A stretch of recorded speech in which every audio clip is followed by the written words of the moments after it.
This is a podcast from the Business Times. Good evening. It's Monday, June 22nd, 2026. Here's your market-focused daily closing bell update by the Business Times. Asian share markets swung higher today as Iranian negotiators said progress had been made in peace talks with U.S., helping calm fears the process was breaking down. Officials from Qatar and Pakistan also released a statement saying the first session of talks had concluded, and progress was made on a roadmap to reach a final deal in 60 days.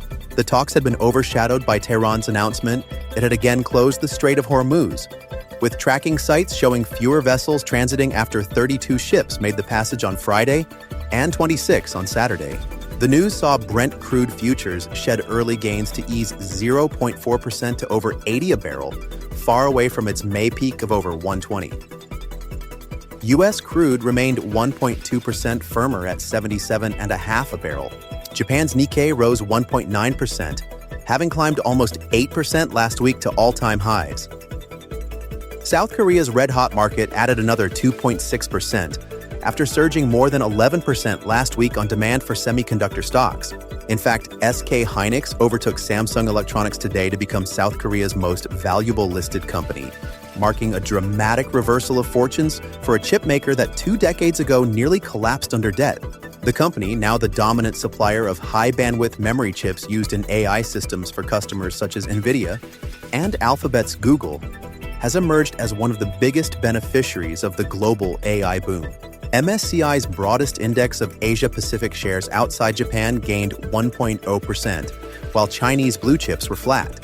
A stronger U.S. dollar kept Asian currencies under pressure, with confusion over developments in the U.S.-Iran peace talks muddying the pathway for increased allocations to emerging market assets. Treasuries remained under pressure following a hawkish turn by the Federal Reserve last week that led markets to price in a 75% chance of a rate hike as early as September. In commodity markets, news of the progress in peace talks helped gold bounce 1.1% to over $4,200 an ounce. That's it for today.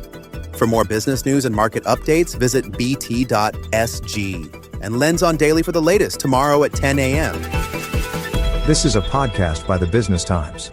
Find more BT podcasts at businesstimes.com.sg/podcasts or wherever you get your podcasts. This podcast is meant to provide general information only. SPH Media accepts no liability for loss arising from any reliance on the podcast or use of third parties' products and services. Please consult professional advisors for independent advice.